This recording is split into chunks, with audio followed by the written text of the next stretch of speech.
출애굽기의 말씀은 두 가지 주제가 있습니다. 이스라엘의 구속과 하나님의 구원을 보여주는 책이 출애굽기입니다. 출애굽기를 두 부분으로 나눈다면 1장과 18장까지 나눌 수 있는데요. 출애굽과 초기 이 광야 생활을 보여주는 부분입니다. 두 번째는 19장부터 마지막 장까지 내용인데요.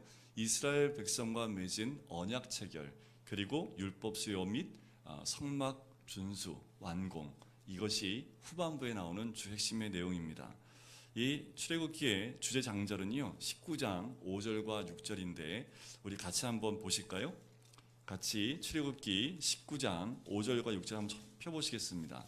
자, 요 5절과 6절은요 특별히 빨간 펜으로 표시를 잘 해두셔야 됩니다. 출애굽기의 주제 장절이기 때문에 이 출애굽기 전체에서 나오는 하나님의 귀한 음성을 들을 수가 있습니다. 우리 피신 분들은 꼭 빨간 펜으로 표시를 꼭 해두세요. 같이 한번 읽어볼까요? 시작. 세계가 다 내게 속하였나니 너희가 내 말을 잘 듣고 내 언약을 지키면 너희는 모든 민족 중에서 내 소유가 되겠고 너희가 내게 대하여 제사장 나라가 되며 거룩한 백성이 되리라. 너는 이 말을 이스라엘 자손에게 전할지니라. 아멘. 하나님이 이스라엘 민족에 대한 또한 우리를 향한 하나님의 마음입니다. 한마디로 말씀드리면 너 내 거야 라고 주님이 말씀하시는 거예요. 이스라엘 민족 너 내 거야 라고 말씀하시는 거죠. 그게 뭐예요? 내 소유가 되겠고 라는 말씀입니다. 그리고 제사장 나라로 쓰임을 받을 뿐만 아니라 거룩하게 구별된 내 백성으로 삼겠다라고 말씀합니다. 그냥요? 어떻게 하면 그렇게 삼아주시겠다고요? 말씀을 잘 듣고 지키면 그렇게 해주겠다라고 말씀을 합니다. 광야의 길을 가고 있는 이스라엘 민족 또한 우리에게 하나님은 광야의 삶을 통해서 하나님의 소유로 제사장 나라로 거룩한 백성으로 삼아주겠다, 그렇게 바꾸어주겠다 말씀하시는 거지요. 이것이 광야를 통해 하나님이 우리를 인도하시는 뚜렷한 방향과 목적입니다. 우리가 무엇을 점령하고 소유하는 것, 그것이 중요한 것이 아니라 우리가 하나님의 것이 되어지고 하나님께 쓰임받는 것, 이것이 광야에서 가장 중요한 겁니다. 그리고 또 한 가지는 하나님과 같이 거룩함이 회복되어지는 것, 그것이 하나님이 이 광야를 통과하게 하는 하나님의 또한 목적이기도 하지요. 그래서 우리를 어떻게 쓰시려고 하냐면 대언자 삼겠다 하시는 겁니다. 우리를 하나님 대신해서 우리가 하나님 말씀을 선포할 수 있는 대언자, 때로는 대행자가 되게 했다라는 거지요. 우리 하나님이 하나님 대신에 우리를 세상 가운데 보내겠다라고 말씀을 하시는 겁니다. 그것이 우리를 광야를 걷게 하시는 하나님의 뚜렷한 목적과 방향성이라는 거지요. 그런데 광야를 걷고 있는 우리가 자주 범하는 잘못이 있습니다. 그게 뭐냐 하면 우리가 매 주일마다 반복하는 건데요. 그게 뭐냐 하면 예배 끝나고 문을 열고 나가는 순간 까먹는다는 거예요. 왠지 몰라요. 이때는 다 말씀드려서 막 마음에 이렇게 해야지 하고 문을 열고 저하고 인사하고 내려가는 순간 까먹어요. 그것을 망각이라고 하지요. 광야를 걷는 모든 백성들의 특징 가운데 하나가 그겁니다. 말씀을 듣는데 잘 까먹어요. 그리고 잘 까먹으니까 하나님 말씀에 집중하지 못하고 꼭 이상한 데 집중을 해요. 그게 우리 광야를 걷는 사람들의 또 하나의 특징이지요. 광야에서는 다른 것보다 어디로 가는지 그리고 왜 가는지가 참 중요합니다. 광야를 통해서 하나님 말씀하시는 것이 무엇인지를 묵상해야 되고요. 또한 이 광야를 통과하게 하시는 하나님의 뜻과 마음이 무엇인지를 잘 묵상해야 합니다. 그리고 말씀이 들리면 지키고 순종하는 것이지요. 광야의 삶은요 힘들지요. 고통이 있고요. 괴로움이 있습니다. 아픔이 있지요. 그런데 이 광야는 꼭 그것만 있는 게 아닙니다. 광야의 삶 가운데 주님이 숨겨놓으신 축복이 가득한 곳이 바로 이 광야입니다. 그래서 제가 무엇으로 비유할 수 있을까? 제가 학생 때 이제 소풍을 가면 항상 마지막에 했던 것이 보물찾기입니다. 여러분들 보시기에 제가 보물을 잘 찾을 것 같아요? 못 찾을 것 같아요? 네, 못 찾을 것 같으니까 물어보는 거죠, 그죠? 항상 남들은 다 찾는데 저는 항상 못 찾아요. 항상 뒷북 아시죠? 다 찾고 지나가면 고기를 찾아요. 언젠가 또 이야 찾았어요. 찾았는데 꽝입니다. 이상하게 내가 찾으면 다 꽝이고. 그래서 이 보물 찾기 할 때는 참 힘든데, 보물이 주로 어디에 숨겨져 있습니까? 없을 것 같은데 꼭 있어요, 그죠? 저기는 저기는 없을 거야 하고 있으면 거기에 꼭 있어요. 그런데 참 광야가 그런 것 같더라고요. 광야 안에 하나님이 숨겨놓으신 그 보물 찾기, 그것이 광야의 삶입니다. 하나님이 숨겨놓으신 그 축복을 찾는 것, 그것이 광야인데, 광야가 힘들고 어려울지라도 이 놀라운 보물을 발견하면 기쁨이 배가 되는 것이 이 광야입니다. 광야의 보물이 뭡니까? 쓴물이 단물이 되는 보물이죠. 새벽마다 주시는 만나, 그게 또 보물이지요. 저녁마다 고기를 주시는데 메추라기를 보내주시는 그 고기가 또한 보물입니다. 아말렉 전쟁에서 하나님의 도우심을 통해 승리하는 경험도 귀한 보물이었지요. 더 귀한 보물은 반석에서 솟아나는 그 샘물만큼 그렇게 맛있는 물 주시는 그 보물, 그것이 바로 예수 그리스도, 그분을 만나는 귀한 보물입니다. 그런데요, 이 광야에서 찾는 보물 중에 최고의 보물이 있습니다. 베스트 오브 베스트가 있는데, 그게 무엇이냐 하면 말씀이에요. 말씀. 광야에서 말씀을 발견하는 것보다 더 큰 축복이 없습니다. 그리고 광야에서 예배할 수 있는 것만큼 더 큰 축복은 없지요.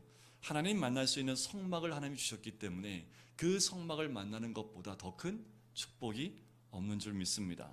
자, 오늘 말씀 34절과 35절입니다. 같이 한번 다시 읽어볼까요? 시작. 구름이 회막에 덮이고 여호와의 영광이 성막에 충만하매. 이는 구름이 회막 위에 덮이고 여호와의 영광이 성막에 충만함이었으며. 자, 출애굽기의 마지막 부분에 나타나는 것이 있는데 그게 뭡니까? 맨 마지막 부분에 나타나는 것이 하나님의 영광의 구름입니다. 근데 이게 처음 나타난 건 아니에요. 이스라엘 민족이 광야로 들어서는 순간부터 이 구름이 이스라엘 민족을 인도했습니다. 또한 이들을 보호하는 구름이었고요, 인도하는 구름이었습니다. 이 구름은 죄를 짓는다고 해서 이스라엘 민족을 떠난 구름이 아니라 은혜의 구름이었습니다. 다시 말씀을 드리면 이 구름은 이스라엘 민족이 광야를 통과할 때 나침반의 역할을 했던 것이 이 구름입니다. 그렇다면 하나님의 영광의 구름은 어떻게 이 성막에 충만하게 됐을까라는 거예요.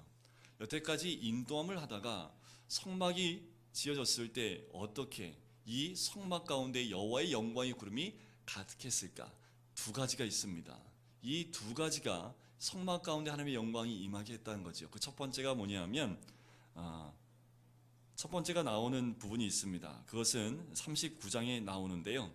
하나님의 영광이 임재할 때, 자 34절에 보면 우리가 빼먹은 단어가 하나가 있어요. 34절 앞에 보면 개역 한글에는 안 나오는데 개역 한글, 개역 개정에는 생략이 되어 있는데 개역 한글에는 한 단어가 거기에 들어가 있습니다. 그 후에 라는 단어가 그 안에 들어가 있어요. 이 말은 다시 말씀을 드리면 이 출애굽기 39장과 40장을 다 요약해서 한마디로 얘기하는 건데, 그것을 이렇게 풀어줄 수 있습니다. 성막이 완성되었을 때, 완성된 후에 라는 그 말이 그 앞에 들어가 있다는 거지요. 자, 출애굽기 39장 42절 43절 한번 보실까요? 한 장만 앞으로 넘기시면, 출애굽기 39장 42절 43절을 보시면, 자, 그 말씀을 제가 한번 읽어드려 볼게요. 제가 읽고 질문을 할 겁니다.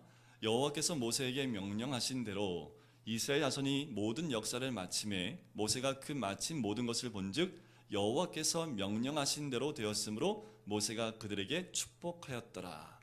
반복되는 단어가 있지요. 뭐가 반복됩니까? 명령하신 대로라는 말이 반복이 됩니다. 자, 이 말은요, 출애굽기 40장 17절부터 33절까지에도요 매 절마다 반복될 만큼 7번이나 반복되어 나오는 단어가 이 명령하신 대로라는 단어입니다. 모세가 자기 생각하는 대로 자기 마음대로 지은 것이 아니라 하나님의 명령대로 지었다라고 말씀을 하는 거지요. 모세는 성막을 계시받은 대로 지었습니다. 모세의 전공이 건축학이 아닙니다. 이것을 지어본 경험도 없어요. 그러니까 모세가 보여주신 대로, 하나님이 보여주신 그대로 이 성막을 지었다라는 거지요. 자기의 생각이 들어가지 않은 하나님의 명령대로 그대로 만들었다라는 겁니다. 아하, 광야에서 축복받는 가장 중요한 부분이 여기에 있다라는 거지요. 광야에서는요, 내 뜻과 내 생각이 아니라 하나님 생각과 하나님 뜻대로 가는 것이 이 광야라는 곳입니다. 가장 중요해요. 그런데 광야를 통과할 때 내 소견대로, 내 방법대로, 내 경험대로, 때로는 자기의 세상 지혜대로 행할 때가 있습니다. 잘 될 것 같아요. 근데 꼭 잘 안 돼요. 광야는 어떤 곳이기 때문에요? 순종하는 곳이기 때문에 그렇습니다. 노아는 생전 처음 만들었던 그 방주 몇 년 동안 지었을까요? 120년 동안. 어디에다 져요? 산 꼭대기에다. 한 번도 지어보지 않은 그 방주, 지금도 그 방주를요 지을 수가 없답니다. 과학적인 방법을 총동원해도요 그 방주를 지금도 재현할 수 없을 만한 그 방주를 짓게 됩니다. 방주를 어떻게 졌어요? 하나님이 시키는 대로. 그래서 방주를 한마디로 말씀드리면 믿음, 순종이라는 말로 바꿀 수 있습니다. 광야를 지난 우리에게 이것이 얼마나 중요한지 모르겠습니다. 여러분들 사사시대를 대표하는 한 단어가 있습니다. 자기 소견에 옳은 대로 행하였더라. 그래서 어떻게 됩니까? 사사기를 보면 방향을 상실했더라. 엉뚱한 곳에 가서 엉뚱한 짓을 했더라 라는 것이 사사기 말씀의 핵심이지요. 하나님께서 지시한 대로 이 모든 것을 순종하여 지었습니다. 그런데 이 한 가지로만 하나님의 영광의 구름이 임하는 것이 아니라 한 가지가 더 필요해요. 자, 그것이 출애굽기 40장 9절부터 11절에 나옵니다. 자, 9절부터 11절의 말씀인데 세 절을 또 잘 읽어보시면 제가 질문을 할게요. 같이 한번 읽어볼까요? 시작. 또 관유를 가져다가 성막과 그 안에 있는 모든 것에 발라 그것과 그 모든 기구를 거룩하게 하라. 그것이 거룩하리라. 너는 또 번제단과 그 모든 기구에 발라 그 안을 거룩하게 하라. 그 제단이 지극히 거룩하리라. 너는 또 물두멍과 그 받침에 발라 거룩하게 하고. 자, 반복되는 단어가 뭡니까? 거룩. 거룩이라는 단어 앞에 또 뭐가 나옵니까? 발라. 그죠? 뭘 발라요? 관유를 바르라는 거지요. 자, 출애굽기 40장 13절입니다. 제가 읽어볼게요. 아론에게 거룩한 옷을 입히고 그에게 기름을 부어. 자, 성막에 있는 기구들에게는 관유를 바르는 건데 이 아론에게는 어떻게 해요? 기름을 뭐 한다예요? 부어라고 하지요. 그렇게 해서 거룩하게 하여 그가 내게 제사장 직분을 행하게 하라라는 겁니다. 모든 성막에 있는 기구에 관유를 바르게 하고 제사장들과 그 아들들에게는 기름을 붓게 합니다. 기름을 바른다는 것, 그것은 거룩하게 구별된다는 뜻이 있습니다. 하나님께서 우리를 모두 다 기름 붓기를 원하세요. 목사만 기름 부은, 또한 장로님들만 안수받은 기름 부음 받은 자들이 아니라 하나님이 이 시대에 있는 모든 사람들이 다 그렇게 기름 부음 받기 원합니다. 오늘 아침에 묵상했던 예레미야 5장 1절부터 9절까지의 말씀 가운데 딱 한 단어가 제 가슴을 때렸습니다. 한 사람이라는 거예요. 하나님은 한 사람을 찾으십니다. 어떤 한 사람이요? 기름 부음 받은 한 사람.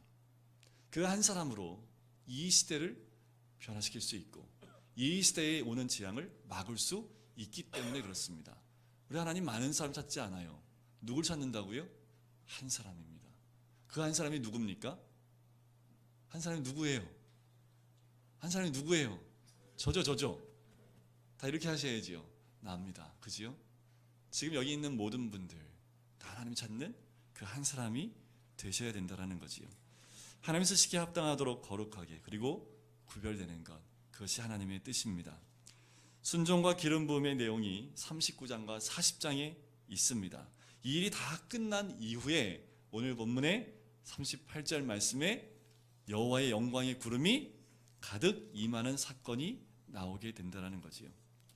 광야에 사는 우리도 정말 하나님의 축복받기를 원한다면 우리도 성전으로 완성되어야 될 줄 믿습니다. 고린도서 3장 16절에 너희는 너희가 하나님의 성전인 것과 하나님의 성령이 너희 안에 계시는 것을 알지 못하느냐. 우리는 성전입니다. 우리 성전이 완성됐을 때 하나님의 영광의 구름이 우리 가운데 임재한다라는 거지요. 무엇이 필요합니까? 두 가지, 순종과 기름 부음으로 완성이 돼야 된다라는 거지요. 그때 하나님의 영광이 성막 위에 임했던 것처럼 누구 위에 임해요? 우리 각자의 삶과 각자의 생명 가운데, 그 성전 가운데 임한다라고 말씀하는 겁니다. 성막에 이 영광이 임했다는 것처럼 첫 성전, 솔로몬이 지었던 성전 가운데도 동일하게 이 여호와의 영광의 구름이 임합니다. 열왕기상 8장 11절에 보면 제사장이 그 구름으로 말미암아 능히 서서 섬기지 못하였으니 이는 여호와의 영광이 여호와의 성전에 가득함이었더라. 성막뿐만 아니라 성전에도 동일하게 하나님의 영광이 임했다라는 거지요. 자, 옆에 분의 머리 위로 한번 보실까요? 구름이 좀 보이십니까? 그런데요, 이 구름이 떠날 수도 있다는 거 아십니까? 에스겔 10장 18절에 보면 에스겔 환상 가운데 여호와의 성전에서 그 영광의 구름이 떠나는 것을 보게 돼요. 왜 떠났을까요? 두 가지가 사라져서 그래요. 순종과 기름 부음이 사라지니까 하나님의 영광이 떠났다라는 거지요. 하나님의 영광이 떠나면 성전은 더 이상 성전으로서의 기능을 할 수가 없습니다. 중요한 것은 하나님이 함께 있느냐, 이것이 정말 중요한 거지요. 사무엘 하를 보면 다윗이 나옵니다. 다윗은 전쟁할 때 늘 하나님께 기도하고 하나님 말씀하시는 대로 전쟁에 승리를 합니다. 늘 하나님 앞에서 하나님을 사모한 마음이 떠나지 않는 사람. 그래서 우리 하나님이 다윗을 보고 내 마음에 합한 사람이다 라고 얘기했던 사람이 다윗입니다. 그런데 그 다윗도 밧세바를 범하고 난 다음에 어떻게 됩니까? 영광이 떠나게 되지요. 죄를 통해서 하나님의 임재를 상실하게 됩니다. 우리는 성전됨을 누리는 것, 바로 하나님의 영광이 함께함으로 우리가 그 성전됨을 누리는 것은 하나님의 영광이 함께 있을 때야 가능하다라는 거지요. 이것을 누리기 위해서는 매 순간 하나님 말씀대로 살고 있는지, 거룩하게 구별된 삶을 살고 있는지 매 순간마다 내 자신을 돌아보고 또 체크하지 않으면 어느 순간 하나님의 영광이 떠날 수 있다라는 겁니다. 하나님의 영광이 떠나는 순간 성전은 성전에서의 역할을 할 수 없다라는 거지요. 여러분들, 복 중에 복이 뭘까요? 이스라엘 광야에서 이스라엘이 누렸던 가장 큰 복이 무엇이었을까요? 우리가 생각하는 복은요, 무엇인가 소유하고 있으면 참 복되다, 행복하다라고 얘기를 하지요. 우리 아이들 가운데 둘째 녀석은요, 장난감을 참 좋아해요. 그래서 늘 1년에 한 번씩 생일을 이렇게 기다리고 있습니다. 왜냐하면 생일만 되면 이제 자기가 사고 싶은 걸 살 수 있거든요. 딱 상한선을 정해줍니다. 상한선을 정해놓기 때문에 그 선 아래에서 최대한 그 금액에 맞는 걸 사려고 이마트만 가면 항상 뛰어가는 곳이 있어요. 네, 항상 아이들이 좋아하는 장소, 네, 이 장난감 있는 장소로 뛰어갑니다. 1년 내내 골라요. 1년 내내, 네, 자기 생일 때까지 요걸 살이라고 생각하고 집어 놓습니다. 생일날 되면 네, 그걸 사달라고 해요. 그러면 사주죠. 사주면 그걸 가지고 집으로 뛰어와서 막 맞추고 막 하고, 근데 한 2, 3일 지나면 야, 그거 어디 갔냐? 아마 저 위에 있을 거예요. 이게 1년 내내 그렇게 오매불망해서 사줬는데 딱 맞추고 한 이틀 지나니까 그게 어딘가 없어졌더라고요. 그리고 그 아이는 또 1년 동안 뭐 할까요? 또 새로운 것을 보면서 또 1년 동안 그 모습을 보면서 이 모습이 우리 모습 아닌가. 요거 있으면 행복할 것 같아요. 그래서 그걸 딱 가져요. 그러면 어느 순간 그거 갖고 있는 것에서 잊어버리고 또 다른 것을 소유하려고, 그래서 그 소유를 소유하기 위해서 또 달려가는 것이 우리의 모습이 아닌가. 어떠십니까? 과연 우리가 소유하고 싶은 거 소유하니까 복이 넘치던가요? 우리 아이와 같은 그 모습이 우리의 모습은 아닌가라는 생각을 해보게 됩니다. 진짜 행복은요, 이스라엘이 광야에서 누렸던 진정한 복은 하나님을 만나는 거지요. 하나님을 경험하는 겁니다. 오늘 예배 가운데 여러분들 진짜 복을 누리시려면, 진짜 옆에 있는 여기 있는 모든 사람 다 포함해서 내가 복을 누릴 수 있는 건요, 이 시간에 하나님을 경험하는 겁니다. 하나님 만나는 거예요. 그것이 이 세상에서 제가 누릴 수 있는 가장, 광야를 통과하면서 우리가 누릴 수 있는 가장 큰 복인 줄 믿습니다.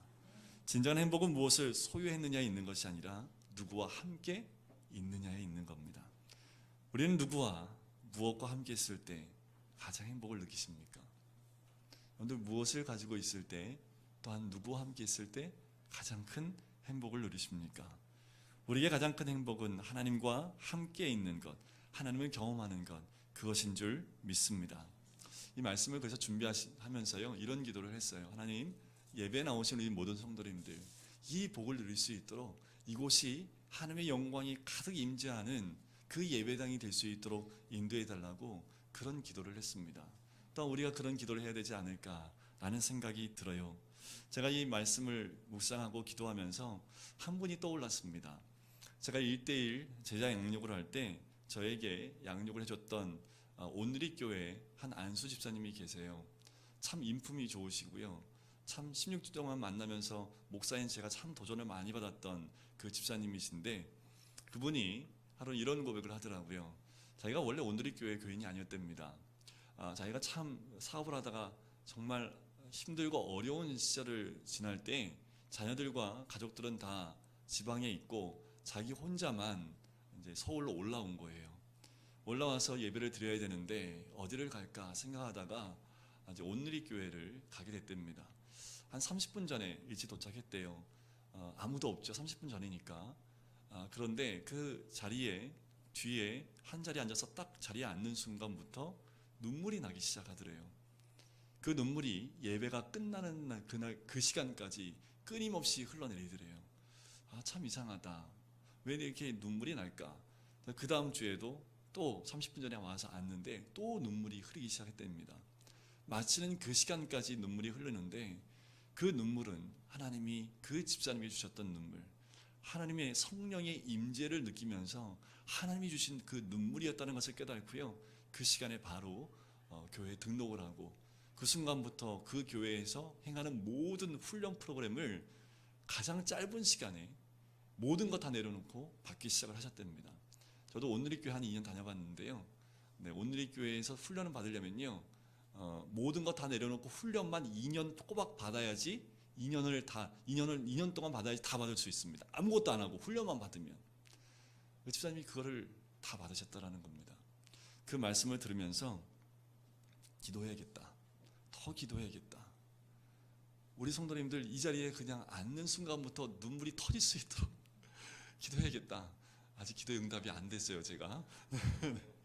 근데 우리가 같이 기도해야 될 것은, 하나님, 이곳이 하나님의 기름 부음이 있는 곳, 그래서 이곳에 오는 모든 분들이 다 하나님을 만나고 하나님을 경험할 수 있는 곳, 그래서 이곳에 오는 분들이 또한 주님께 응답받을 뿐만 아니라 하나님과 함께 교제함을 통해서 회복되는 장소, 이 장소가 되게 해달라는 그 기도를 했습니다.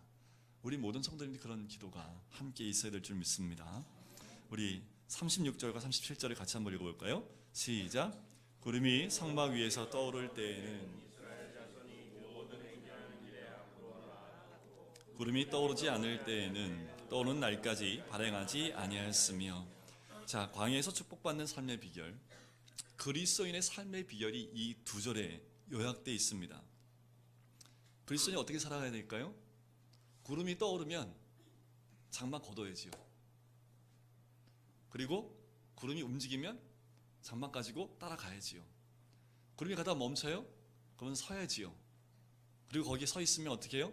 장막을 다시 쳐야지요. 이것이 그리스도인의 삶입니다.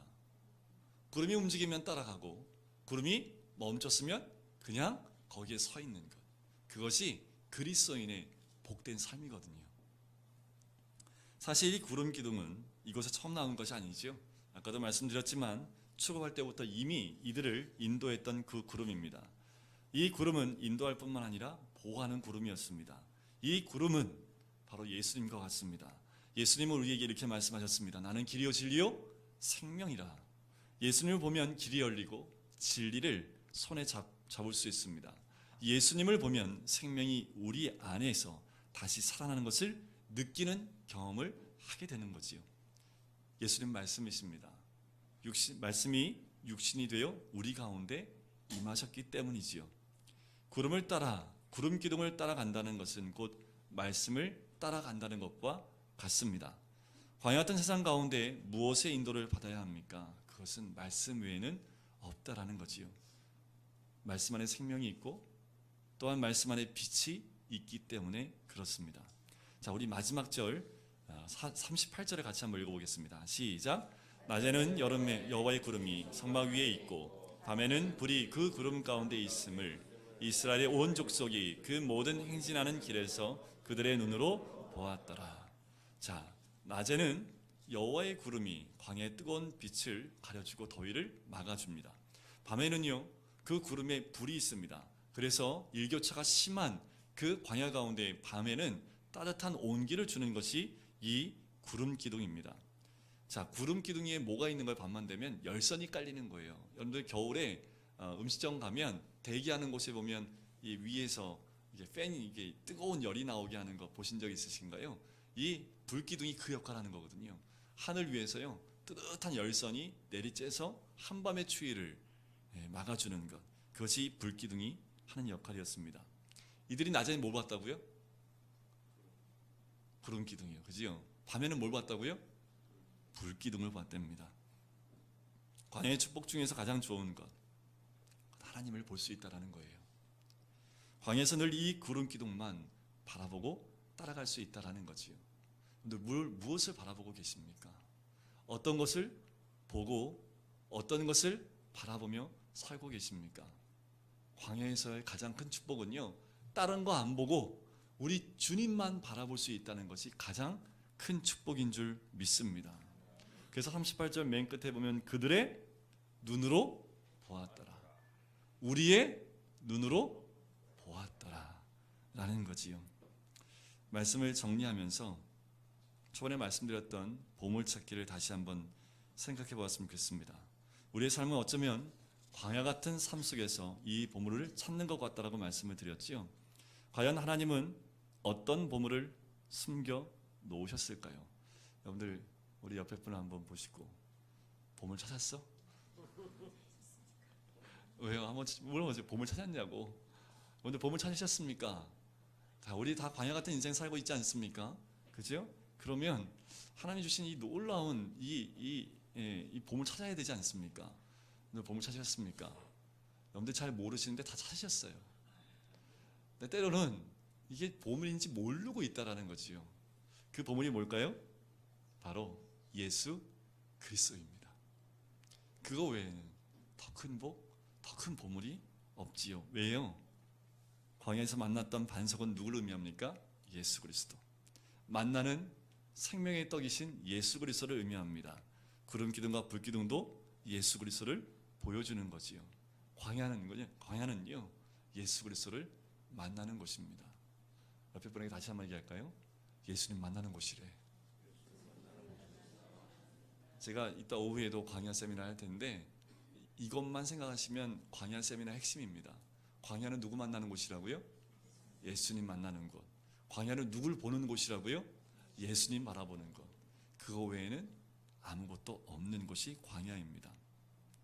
생수이신 예수님을 만나고 생명의 떡이신 예수님을 만나는 곳.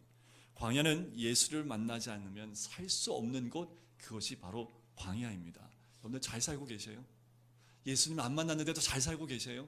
아니요, 그건 잘 사는 것이 아닙니다. 잘 사는 것 같지만 그 길은 하나님의 인도한 길이 아니기 때문에 결국 또 돌 수밖에 없는 광야의 길이라는 거지요. 구름 기둥과 불 기둥의 인도를 받으셔야 됩니다. 우리는 얼마나 매일 삶에서 예수님을 묵상하고 예수님을 찾고 계십니까? 오늘도 예수님을 만나지 않으면 우리의 삶 가운데 오늘 하루는 없는 삶과 같다라는 겁니다. 광야 같은 인생에서 우리에게 소망이 되시는 분, 오직 예수 그리스도 한 분만을 바라보시고 그분만 묵상하시고 그분을 만나시는 우리 모든 성도님 되시기를 주님의 이름으로 간절히 축원드립니다. 기도할까요?